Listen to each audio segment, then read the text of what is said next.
Hey there, and welcome to our channel. Here we dive into powerful stories of women who rise above betrayal, heartbreak, and life's toughest challenges. Every story will move you, inspire you, and remind you of your own strength. So before we begin, hit that subscribe button, join our growing family, comment below where you watching from, and let's step into today's story together. She said, "Don't wait up tonight." I smiled, but I already knew she wasn't coming home for me. What I didn't know was how one sentence would turn my love story into a crime scene. There's a strange kind of peace that comes before heartbreak, that quiet moment where everything still looks perfect, the laughter, the wine, the person across the table smiling at you, but something deep inside whispers, "This won't last." That's where my story begins. The night I realized love can look golden right before it turns to ash. 1. The perfect evening. Dinner, and distance. Claire had always loved surprises, at least that's what she told me, so that night I booked her favorite restaurant, the one with candlelight flickering against wine glasses and soft jazz humming in the background. 5 years of marriage, not perfect, but solid, or so I believed. She looked stunning when she walked in. Cream dress, hair up, that calm confidence that used to make me proud just to sit beside her. But as I talked about work, about the trip we'd planned, her eyes weren't on me. They were on her phone, lit up, face down, buzzing every few minutes. She smiled, not at me, but at the screen. "Everything okay?" I asked. She nodded almost too quickly. "Yeah, just work stuff." I didn't press it. I should have. But I told myself she deserved her privacy, the same lie every trusting husband repeats before the fall. Sometimes betrayal doesn't enter through a door, it's already sitting across the table, smiling. The dinner ended quietly. She thanked me, kissed my cheek, and said she was tired. I watched her walk away, her perfume trailing behind. Familiar, but suddenly distant. 2. The excuse, "Don't wait up tonight." Later that night, I found her standing in front of the mirror. Lipstick, perfume, heels that didn't belong to a girl's night. I smiled, half teasing, half testing. "Big night?" She turned, pretending to laugh. "Yeah, just catching up with the girls. Don't wait up tonight, okay?" And there it was. That phrase, soft, innocent, perfectly delivered, but it hit like a warning shot. Don't wait up tonight. I wanted to ask who she was meeting. I wanted to believe the lie. Instead, I just said, "Sure." But my reflection in the mirror didn't believe her. It was already bracing for impact. The way she said it wasn't careless. It was practiced. 3. The message. "Tell Ryan I said hi." She grabbed her purse, her phone, her confidence, the armor of someone who thought she'd hidden her secret well. As she reached for the doorknob, I said casually, "Tell Ryan I said hi." Her hand froze midair. Just 1 second, one heartbeat of silence. She didn't ask who's Ryan. She didn't laugh it off. She just froze. That 1 second told me more than any confession ever could. "What?" she whispered. "Nothing," I said. "Drive safe?" She left, and so did the version of me that trusted her. It wasn't her silence that broke me. It was what she didn't deny. 4. The drive, the distance between truths. I told myself not to follow her, but curiosity doesn't knock, it breaks the door open. Rain began to fall as I started the car. Headlights blurred through the wet glass, each red light stretching like a wound across the road. Her car turned into a side street, the one near the old cafe we used to go to before she said she was too busy. I parked a block away. Through the window, I saw her, laughing, relaxed, alive. And across from her, Brian, my best friend. The man who gave a toast at our wedding. The man who called me brother. I watched them, his hand brushing hers, her smile blooming like a secret. That cafe window became a screen I couldn't turn off. The heart doesn't break all at once. It cracks one reflection at a time. I sat there, hands trembling on the steering wheel, rain drumming against the glass like applause for her performance. They didn't see me. They didn't have to. I saw enough. 5. The breakdown. The empty house. By the time I got home, it was past midnight. The house was silent. Too silent. Our wedding photo hung crooked on the wall, her smile frozen in time. I poured myself a drink I didn't taste, sat in the dark, staring at nothing and everything. "You said don't wait up," I whispered to the empty room.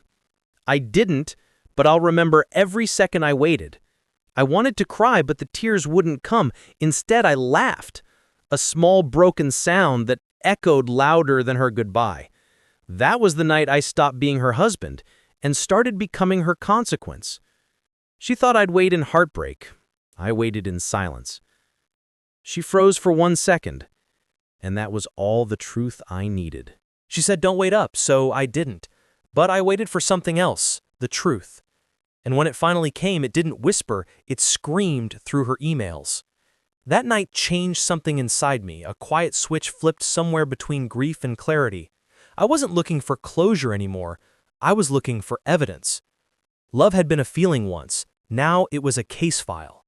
The digital ghost, the other inbox. At 3:14 a.m., the house was still.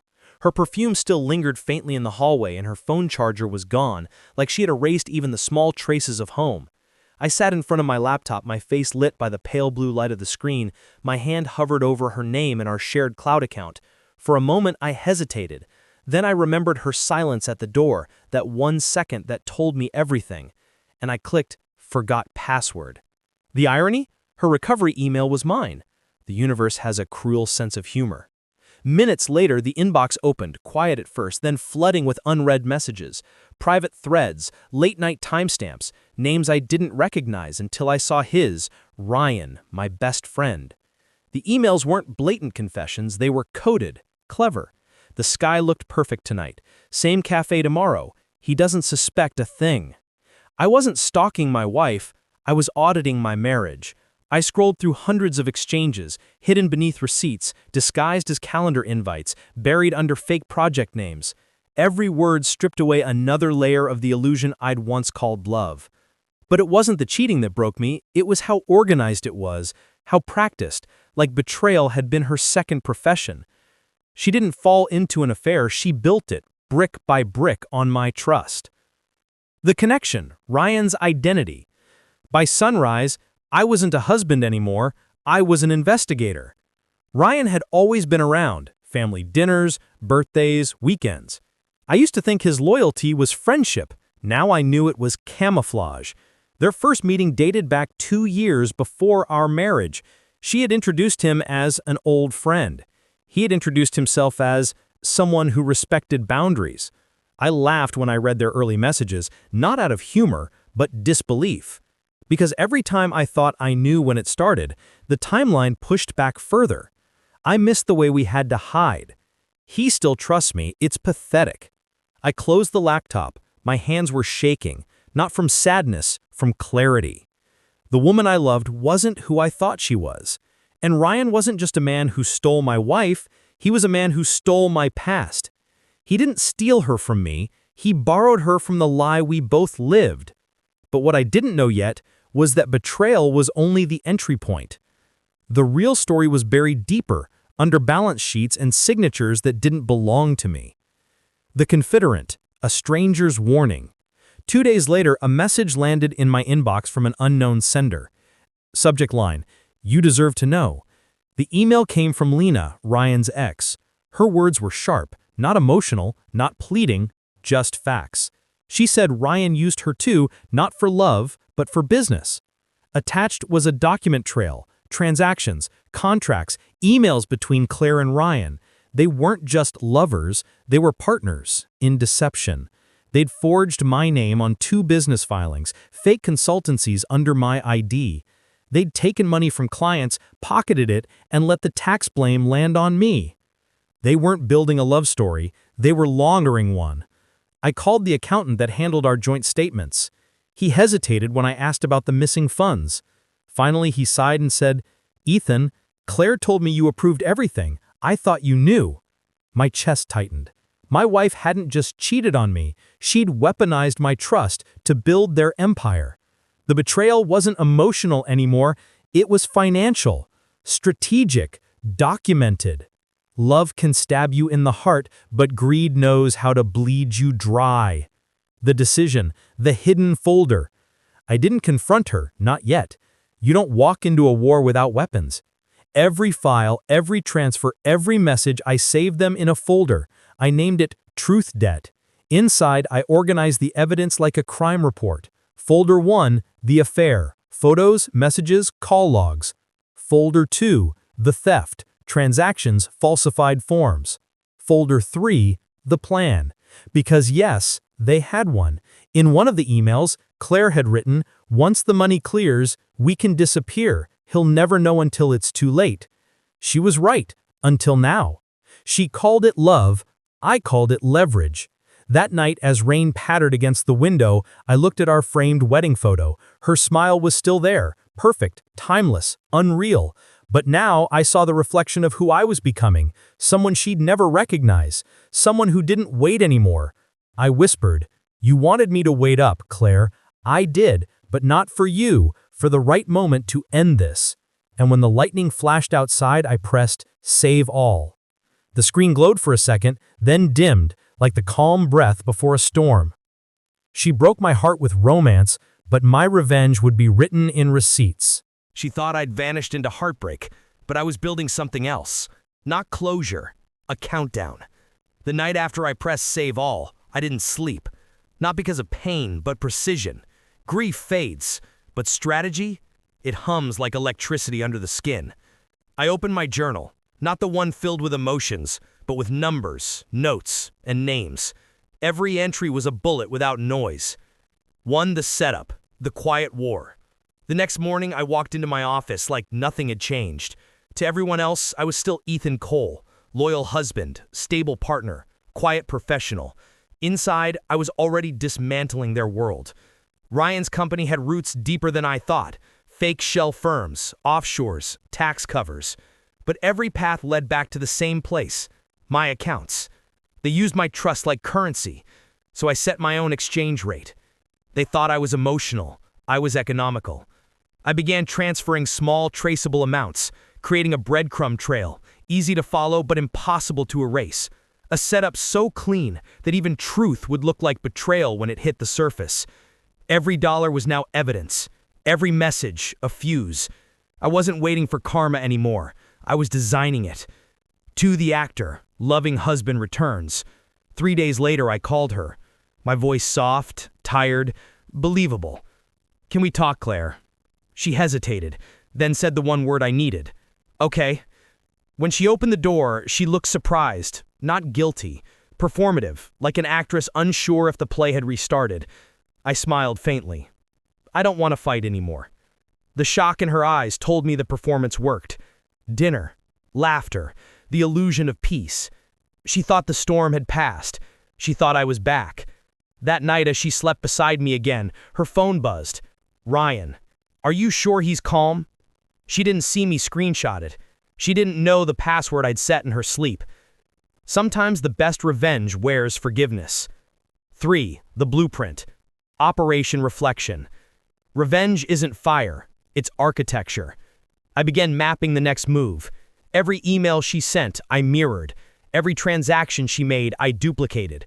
Copying, timestamping, archiving. Detective Mercer, a quiet cybercrime analyst I'd once worked with, agreed to help off the record. He didn't ask for reasons, just results. I sent him the files anonymously. He replied in one line, "If you're right, they're both going to prison." Justice wasn't coming for me, it was coming through me. 4, the slip, almost caught. It was bound to happen.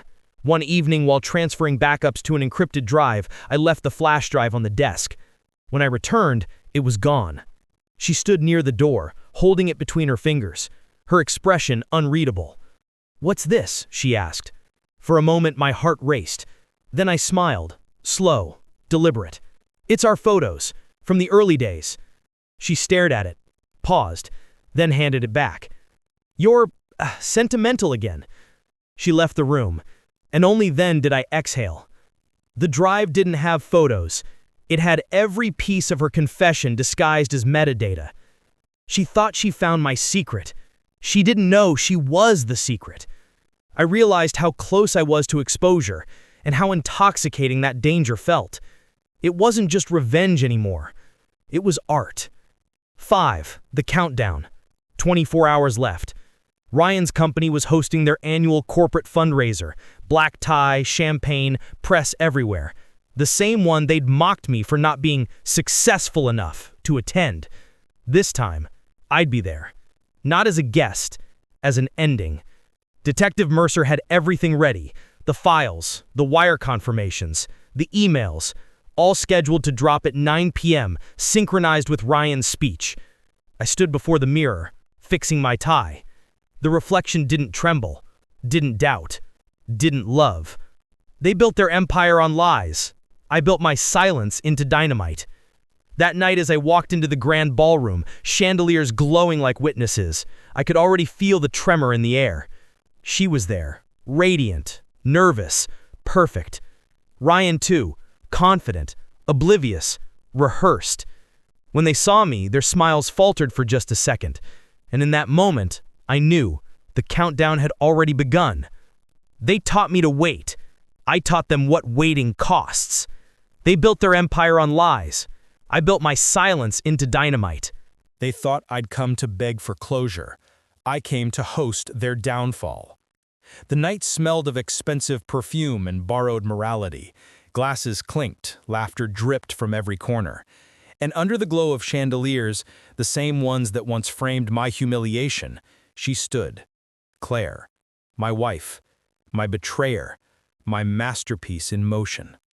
Ryan stood beside her, hand on her waist, smile perfectly trained. Together they looked untouchable, beautiful, powerful. But I knew what power built on deceit looked like, fragile gold leaf over rot. They built a kingdom out of charm. I came holding the wrecking ball.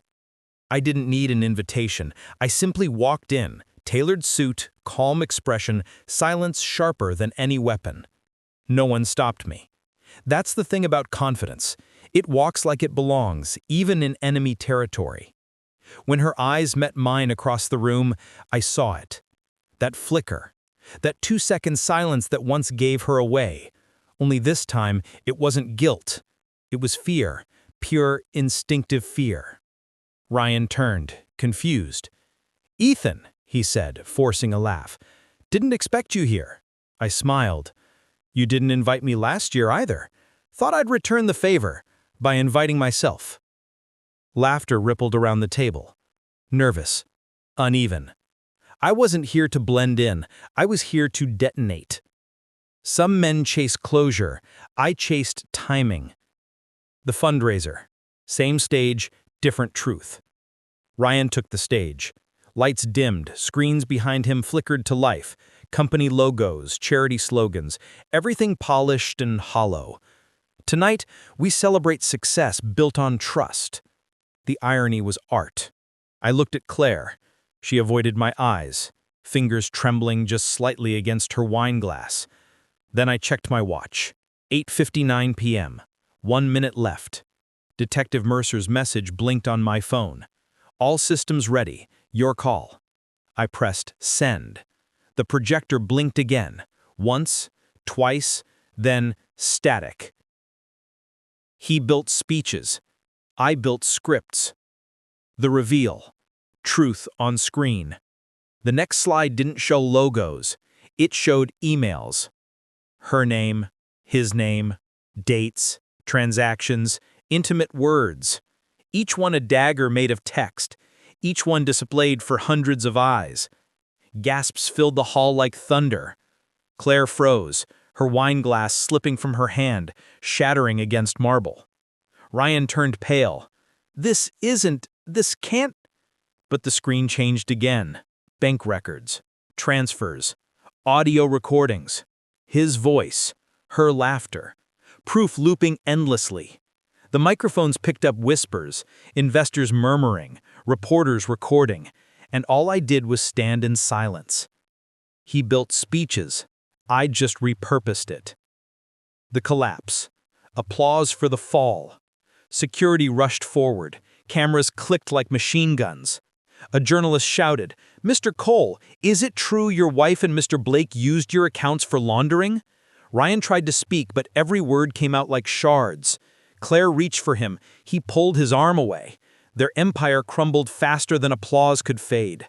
The same people who once praised them were now filming their destruction. The same lights that once celebrated them now burned their lies into history. I didn't have to say a word. The truth was doing the talking. She gave him loyalty, he gave her exposure. The final words. Eye contact. As I walked past them, the noise behind me faded into something distant, like rain after thunder. She turned toward me, eyes wide, tears balanced on the edge of disbelief. "Ethan!"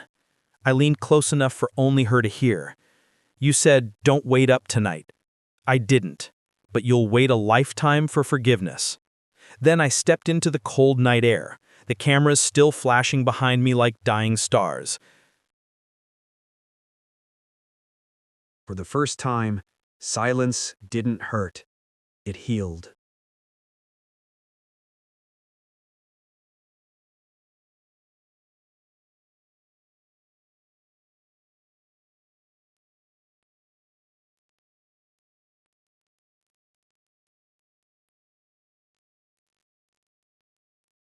They loved their spotlight, I just turned it into their confession booth. The first thing I rebuilt wasn't my career. It was my quiet.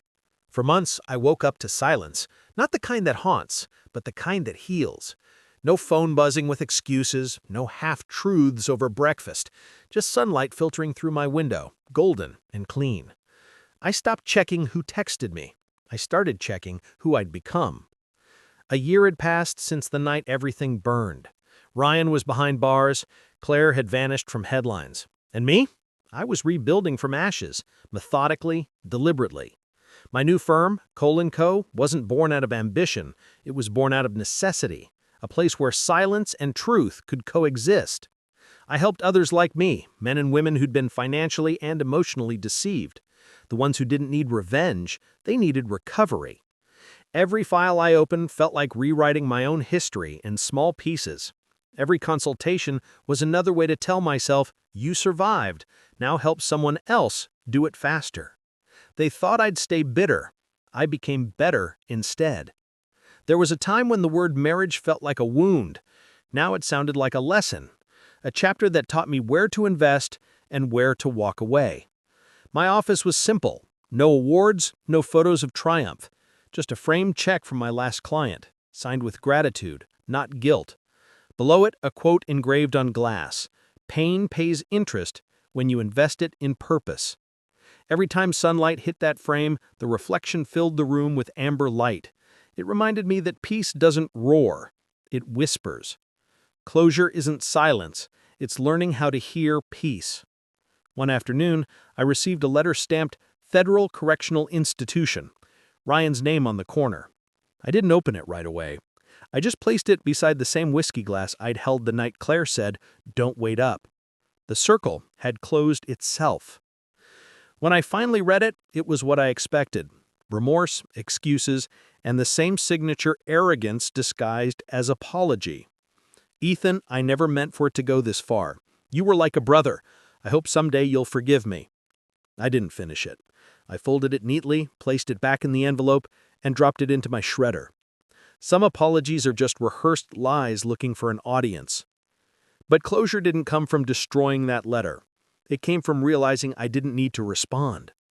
That night, as I locked up the office, I looked at the city skyline, the same city where my heart once fell apart. Now it was just a view, not a memory. No weight, no ache. The city didn't change. I just stopped living in the past tense. The knock came on a Thursday afternoon. Gentle, hesitant, familiar. When I opened the door, it was her, Claire. Her hair shorter, her eyes smaller. Not from age, but from regret. "You look different," she said. "No," I replied softly. "I just look like someone who learned." Time doesn't heal. It teaches who deserves your peace. She stepped inside slowly, scanning the office walls. No photos of us. No wedding ring. Just the reflection of who I'd become. "I heard about your work," she said quietly. "Helping people find truth. I wanted to say, I'm sorry." I looked at her, not with anger, not even with sadness, just understanding. "I'm not angry anymore, Claire." "Then what are you?" educated. She smiled faintly, the kind of smile that hides tears, and for a brief second I saw the woman I used to love, before she drowned herself in deception. Forgiveness isn't mercy, it's maturity. When she left, I stood by the window. The sun was setting, pouring liquid gold across the skyline. For the first time, I didn't feel alone. I felt aligned. I turned toward the mirror, the same one that once reflected heartbreak. Now it reflected peace. No cracks, no ghosts, just me. The same mirror that once showed my pain now shows my progress. That night I opened my journal, the one I'd filled with evidence, rage, and plans. Every page was a scar that had already healed. So I wrote one final line, not for her, not for revenge, for closure. She said, "Don't wait up tonight." I didn't. I moved on and left her, frozen in yesterday.